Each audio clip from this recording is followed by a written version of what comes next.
हमारा उत्साह बताइए।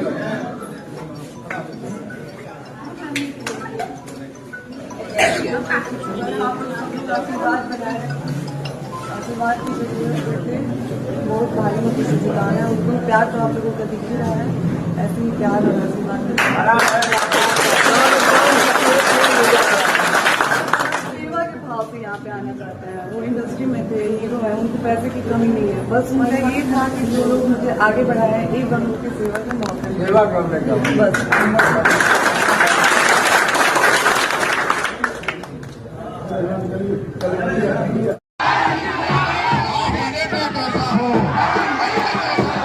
बेटा कैसा